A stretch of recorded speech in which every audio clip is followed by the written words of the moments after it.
하나님 말씀 창세기 2장입니다. 창세기 2장 1절에서 끝절까지 말씀 교독합니다. 1절 말씀 제가 먼저 받들어 봉독드립니다.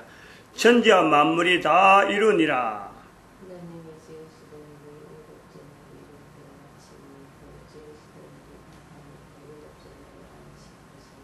하나님이 일곱째 날을 복주사 거룩하게 하셨으니 이는 하나님이 그 창조하시며 만드시던 모든 일을 마치시고 이날에 안식하셨음이더라.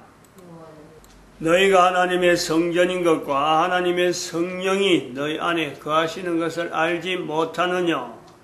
모든 정사와 권세와 능력과 주관하는 자와 이 세상과 오는 세상 일컫는 모든 이름 위에 뛰어나게 하시고 또 만물을 그 발 아래 복종하게 하시고 그를 만물 위에 교회의 머리로 주셨느니라. 교회는 그의 몸이니 만물 안에서 만물을 충만케 하시는 자의 충만이니라. 교회라고 하는 이 표현, 우리가 지금 현재 코레에 숨을 쉬고 있는 2012년을 지난 모든 사람들에게 교회는 너무너무 알려져 있는 표현입니다. 이름이죠. 교회. 그러면 당연히 생각을 하죠. 당연히 지나치면서 저것이 교회다. 뭐 길거리 봤던 거 또 경험해서 누가 뭐 좀 교회 출입한다 하는 이런 주변에 있는 사람들하고서 연결해서 교회라고 합니다. 한편으로는 그것이요. 전 인류 가운데 이렇게 되어졌다라는 것 자체는 2012년을 우리가 기점 볼 때 우리가 이렇게 단정하는데 교회라는 이름을 쉽게 듣는다. 다니고 안 다니고 출입하고 안 출입하고 뭐 교회 머리가 예수 그리스도인지 교회 몸을 예수 그리스도 한다든지 뭐 성령 하나님 성부 하나님 뭐 이런 이야기 듣든 안 듣든 간에 이런 교회라는 내용이 아주 친숙하게 내가 한번 돌아보면 교회가 있는데 어디 있는데 교회란 이름이 그냥 뭐 참 좋든 안 좋든 간에 내가 많이 들었는데 요런 것도 환경이지 환경. 한 사람이 태어났는데 한 사람이 자랐는데 이런 환경이 있다. 그 개인에게요. 그것 자체가 복입니다. 복. 즉 그렇지 못하면서 자란 환경이 있다는 거 아니에요. 얼마든지 지금도 있죠. 교회가 뭔지, 교회가 어떻게 하는 거지, 교회가 어떤 행동을 해야 되는지, 얼마든지 지금도요, 그런, 흔해 빠진 교회 이름인데도 불구하고, 교회에 생소하게, 낯설하는, 평생, 참 교회 한 번도 안 가봤다. 이런 사람도 있는 거예요. 아직까지, 듣기는 많이 들었는데, 한 번도 안 가봤다. 교회에 뭐 하는 건지 내가 한 번도 경험 안 해봤다. 어설픈 사람들 얼마든지 있다. 거기에 비하면은 인류 전체를 교회라고 하는 이런 이름을 가지고 편하게 들리고 편하게 교회라는 이름을 갖고 이야기했을 때 누구든지 뭐 통상적으로 인식이 가능한 이런 시대 2012년 시대라는 건요 인류 전체가 고맙다. 고맙게 생각해야 돼요. 고맙게. 정말 참 이 교회라는 것은 사도 바울은 애써서 그렇게 표현하고 했지만은 그렇게 애쓰지 않아도 우리는 너무너무 편하게 듣는 거 아니에요. 그런 걸 고맙게 생각해요. 그러한 가운데는 2000년 동안의 인류의 역사가 있는 거고 또 590년 이후에 교회를 난장판으로 만들면서 있는 교황제도가 있음에도 불구하고 적어도 교회가 유지가 된다. 교회 머리라 하는 또 교회 머리로 예수 그리스도하고 교회 몸을 예수 그리스도 하려고 하는 이런 중심을 가진 자들이 가진 흐름이 지금도 있다. 이것이 인류에게요. 이게 감사가 돼요. 2012년 이후로 우리가 이스라엘에 한 위치를 우리가 생각을 했습니다. 그냥 조그마한 팔레스타인이라는 곳에 중동이라는 곳에 전쟁만 자꾸 하고 있는 싸움만 하는 나라로 생각을 하는데 근데 그 나라 백성들 2500년 동안 나라 없다가 2500년 후에 나라를 일으키는 이 이스라엘 백성들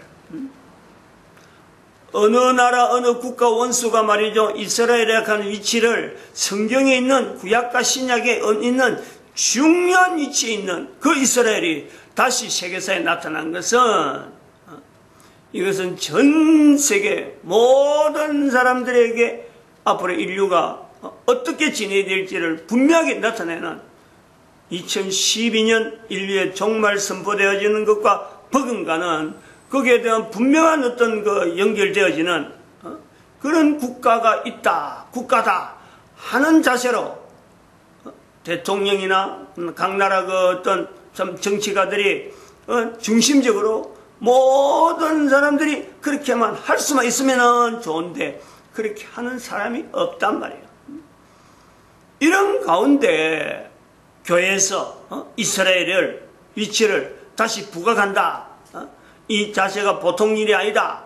2012년 그래서 연대를 이렇게 구분하는 이런 소리를 듣는 것이요, 그 사람에게는 엄청나게 기회란 말이에요. 기회.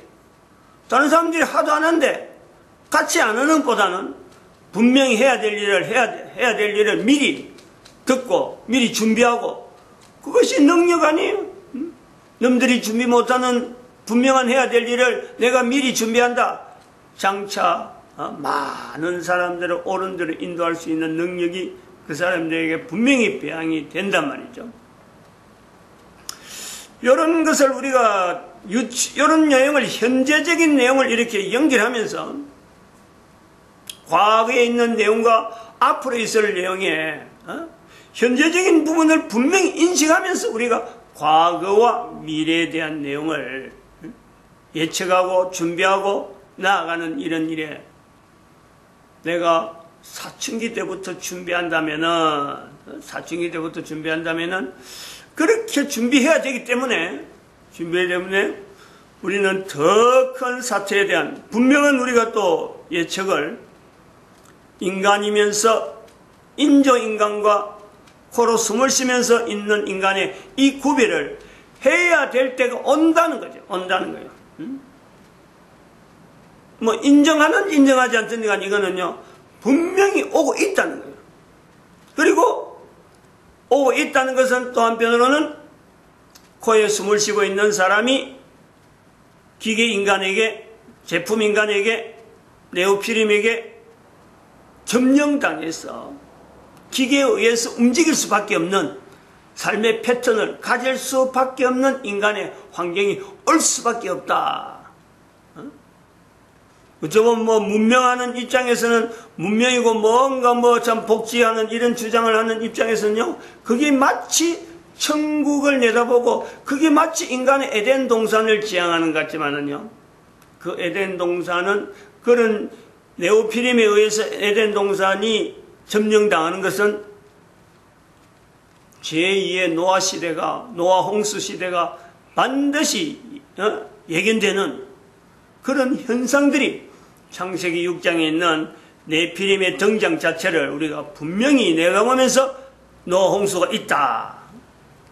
고대 용사라 하는 이 용사 하는 일하고는 결국에는 사람을 제압하고 사람을 죽이고 자기 마음대로 조정하고 죽이는 이런 행위가 노아 홍수 시대에 있었기 때문에 노아 홍수가 불가피하게 나타날 수밖에 없다라고 한다면은 이스라엘의 등장과 더불어서 다시 제2 홍수가 나올 그때쯤 되고 인간이 네오피림에 의해서 점령당하는 이런 시대가 되어져서 인간이 인간이란 이 자체에 대한 정체성을요 여전히 찾지 못하고 있다면은 반드시 예수 그리스도께서 와야 될, 인간이 더 이상 있어야 될 필요가 없는, 또 한편으로는 있어야 될 필요가 없는 내용 중에는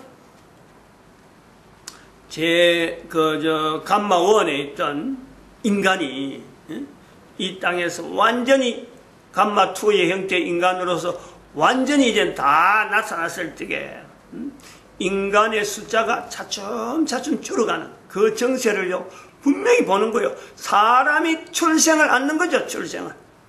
사람의 출현이 자꾸 줄어드는 거예요. 그런 점에 있어서 마침내 당연히 제2의 노아 홍수는 나타날 수밖에 없는 상황. 이런 거를 지금은 전혀 어디든지 말을 못하지만 말할 수 있다. 어디에? 우리가 교회라 하는 위치에서는. 그래서 창세기 2장에 지금 현장에 이어서 머물면서 에덴 동산을 이야기하고 네피림을 이야기하고 네오피림 이야기하고 노아 홍수를 미리 우리가 예측하면서 제2의 노아 홍수를 분명히 또 말하는, 지금 이 창세기 2장은 제1의 노아 홍수도 예견하는 현장이고 제2의 노아 홍수도 예견하는, 2012년이 있으니까 지금 이런 연대에 대해서요 표현할 수 있고, 미래에 대한 내용을 현재적인 분명한 상황 자체를, 현상을 낱낱이 이야기하고 또 그 점검, 어떻게 하면 이걸 바르게 할 수 있느냐, 이 부분에서 분명히 어떤 방향을 제시를 하면서 미래를 말하는 겁니다. 그 단순한 요한계시록적인 그런 어떤 계시적인 그런 내용만 갖고 이야기하는 게 아니라는 거예요. 사도 바울의 어떤 표현의 교회라고 하는 그 내용을 이야기하는 것과 더불어서 우리가 창세기 2장에 나타나는 바벨론의 위치를, 바벨론의 표현을 새삼스럽게 자꾸 나타내려고 하는 이런 내용은, 우리가 그 교회라는 내용에서 사도 바울의 표현이 중요하다. 어떤 다른 이스라엘 백성들도 말을 할 수 있지만 사도 바울이 표현을 남겼기 때문에 우리가 사도 바울의 표현을 빙자하는 거고, 또 창세기 2장에서 바벨론의 그 표현을 왜 이렇게 굳이 붙잡고 들춰내느냐. 여기는 또 다른 중요한 내용이 하나 있는 것이, 성경을, 오늘날 성경을 우리가 일반 사람들은 예설하지만은 성경을 다르게 부르는, 하나님의 말씀이라고 부르는 이 계층이 있잖아요. 그렇게 해서 성경을 하나님의 말씀이라 부르는데 창세기 2장이 바벨론의 표현이 아주 지대한 영향을 끼쳤을 것으로 추정하면서 그런 내용에서 이 창세기 2장에 바벨론의 이 표현을 우리가 주목하는 거예요. 딱 그렇다. 그건 아무도 말 못하네. 걸선이도 예를 들어 학자가 에스라라고 하면 에스라도 그렇게 추정을, 에스라도 그렇게 짐작해서 이런 건 아니고, 또 누가 BC 4세기경에 알렉산드리아에서 만드는 70인 성경 자체를 만들어준, 헬라어로 만들었을 적에 그때 그 영향으로 하나님 말씀이다. 창세기 2장이 연결되어서 하나님 말씀으로 기록됐다. 이런 내용도 아무도 연결 못해요. 사도 바울조차도 그걸 말 못하는 거예요. 근데 그것이 이스라엘의 2500년 어둠 속에서 다시 태어나면서, 다시 역사 가운데 나면서 되어지는 2012년에 이르러서 이 내용이 밝혀지는 거예요. 밝혀져요. 성경을 하나님 말씀이라 하는 데는 우리가 큰 어떤 역사적인 배경과 더불어서 이스라엘의 역사적인 배경을 분명히 언급해야 되고, 또 한편으로는 이스라엘 사회의 큰 근간, 어떻게 보면 이스라엘 사회를, 어떻게 이스라엘 사회라고 하는 이 내용이 2500년이 되어서 나라가 없는 나라가 다시 이스라엘이라 하더라도 그거 성경에 있던 이스라엘이라 하고 말할 수 있는, 즉 2500년 이전의 이스라엘의 그 어떤 형태가 어떤 형태였길래 이게 확실한 어떤 구분이 있단 말이에요. 이거하고 연결될 수밖에 없죠. 크게는 우리가 볼 수 있는 것은 이스라엘 사회 자체의 하나님 중심으로 이스라엘이라 하는 이 흐름, 기둥, 아주 굵은 기둥은 아브라함부터 시작되어지는 모세, 아브라함부터 모세에게 이어지는 이 분명한 또 그러고 다윗, 그래서 왕조 체제가 있던 형태가 다른 국가와 비슷한 형태가 남아있는, 그러면서 찌그덕하고 막 좀 될 듯 안 될 듯 하면서 나라가 막 이렇게 불안한 가운데 백성들은 어려운 가운데 지나는데 세월이 지나는 거예요. 세월이. 그러면서 남겨지는 기록서가 있는 거예요. 기록서. 역사가 있는 거예요. 흔적을 남겼다는 거예요. 그거는 아브라함부터 시작해서 모세로 이어지는 이스라엘 전체 자체가 기록서를 남기는 가운데 하나님이라 하는 이 어떤 주체, 하나님이라 어떤 실체에 대해서 다른 어느 나라와 분명히 구별되는, 다른 나라는 찾지 않는데 이스라엘만은 붙잡은 하나님의 이름, 이것 자체가 분명히 있다.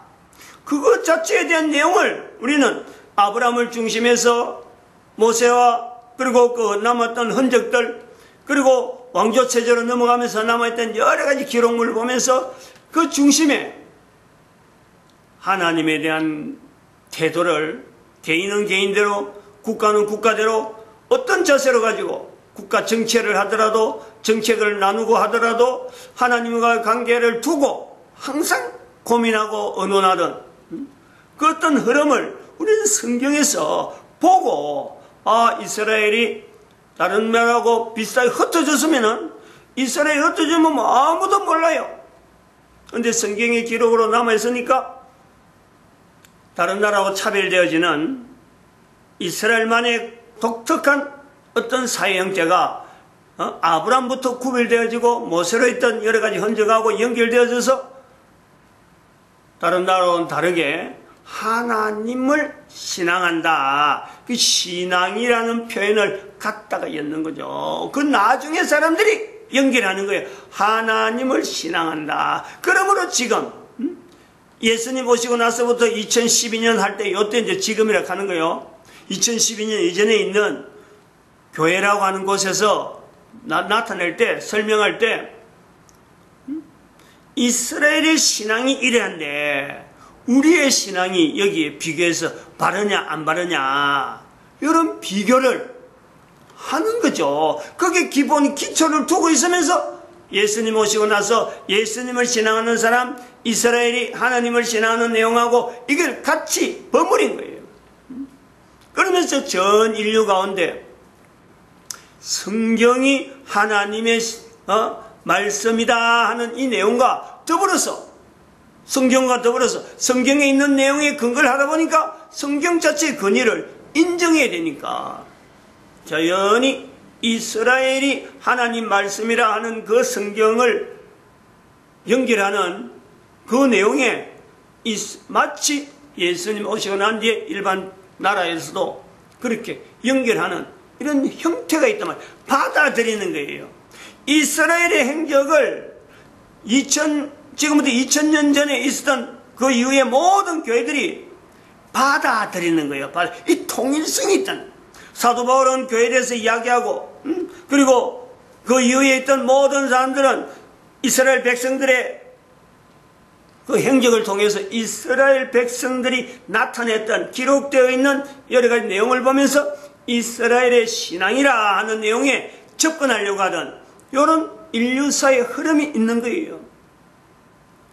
그리고 그렇게 되어지는 역사를 우리가 이스라엘이라고 하는 주체에서 하나님을 분명히 구별해서 찾던 이스라엘의 민족의 어떤 정체성, 이스라엘 국가 전체를 다르게 표현하면 다른 나라하고 구별한다면은 뭐 경제가 발전되었다, 뭐 백성들이 많았다, 역사가 어떻게 뭐 여러 가지 뭐 취직이 있었다 이런 내용이 아니고 하나로 나타내면은 적어도 전 세계 어느 나라도 찾지 않던 하나님에 대해서 찾은, 그래서 하나님에 대해서 분명한 근거를 뿌리를 남긴 그 이스라엘, 그에 대해서 이스라엘 정체성을 분명히 두고 있다. 그걸 2000년간 예수님 오시고 난 뒤 2000년간 이스라엘 역사는 없더라도 이스라엘에 대해서 그런 정체성을 부여를 했죠. 그 부여와 더불어서 성경 자체를 계속해서 접근하면서 성경을 이제는 여러 가지 문자로 만들고 활자로 만들고 하면서 1445년쯤에서 구텐베르그의 금속 활자라고 하는 인류 문명을 만드는 거예요. 성경 때문에 만드는 거지, 그건 성경이 없었으면 절대 나올 수 없는 문자의 이 활자판이란 말이에요. 이런 거 관계성이 있다니까. 연관성이 있다니까. 다른 사람들은 뭐 참 연결 안 하더라도요, 요 연결점을 분명히 교회에서는 해줘야 되는, 또 교회의 위치가 있는 거예요.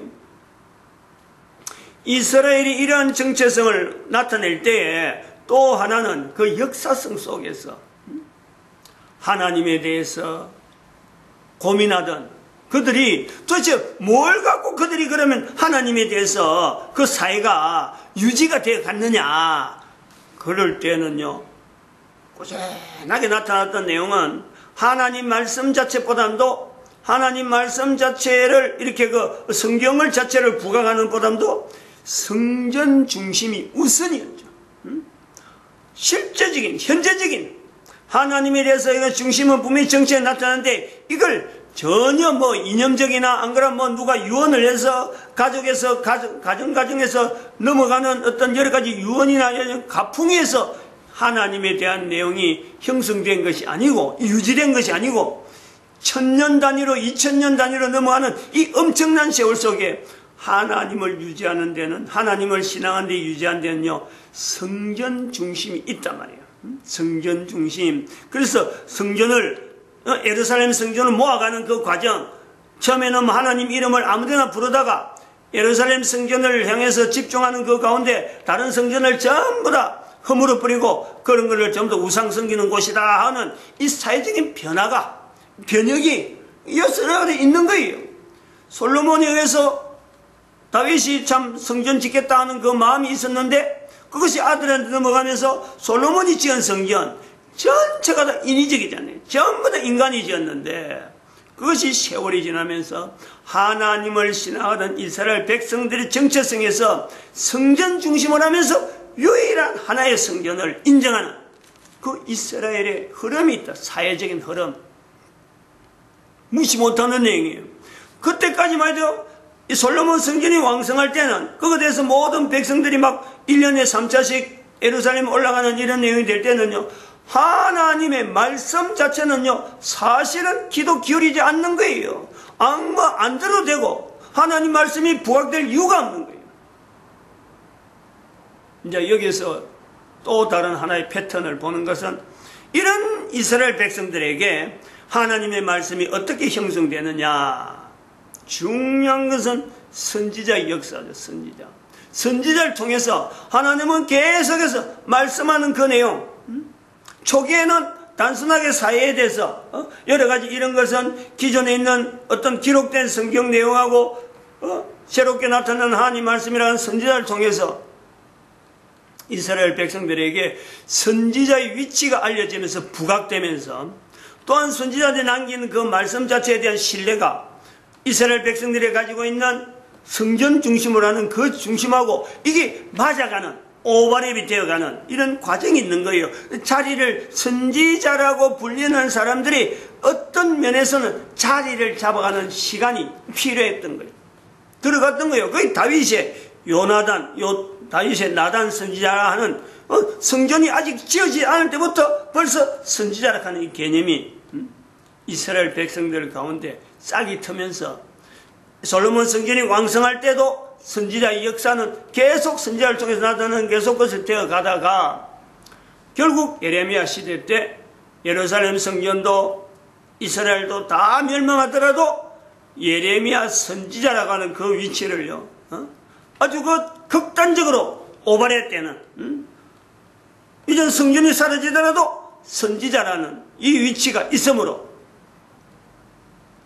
이스라엘 자체가 하나님께서 나타나는 하나님의 말씀이라고 하는 내용의 이 흐름에, 그동안은 하나님의 말씀은 뭐 성전으로 다 대치했는데, 성전으로 대치되어지는, 성전에서 하나님 말씀으로 선지자들이 남긴 내용에서 하나님 말씀으로 대치되어지는, 즉 기록된 역사들, 여러 가지 토라들이나 이런 내용에 집중하는 시대가 다가오는 거예요. 이 뭔가 하고 왔단 말이에요.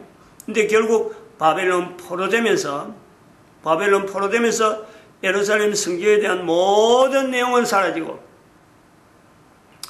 하나님 말씀이 이제는 더 치중하게 들어갈 때, 비중을 두고 있을 때, 바벨론에 포로 갔던 에스라의 독특한 경험, 독특한 어떤 나름대로 고민을 했을 거 아니에요. 지금 이런 것처럼 이스라엘의 정체성은 뭔데, 이스라엘이 가지고 있던 어떤 그 힘은 성전이었는데 지금은 성전 지을 수 있는 내용은 전혀 없고, 이스라엘은 그래도 하나님을 신앙해야 될 분명한 또 뿌리가 있는데, 이것 갖고 자기가 가진 경험, 바벨론에 받은 그 바벨론 시와 바벨론 그 도시에 대해서 그 인상을 창세기장에 남겨둠으로써 결국은 나중에 셉투아진트 때 그 형성할 적에 이 내용이 기록이 바벨론에 있던 기록이 그대로 이스라엘 사람들이 익히 바라보던 흩어진 이스라엘 사람들에게는 이게 너무나 멀리 있는 이스라엘 사람들이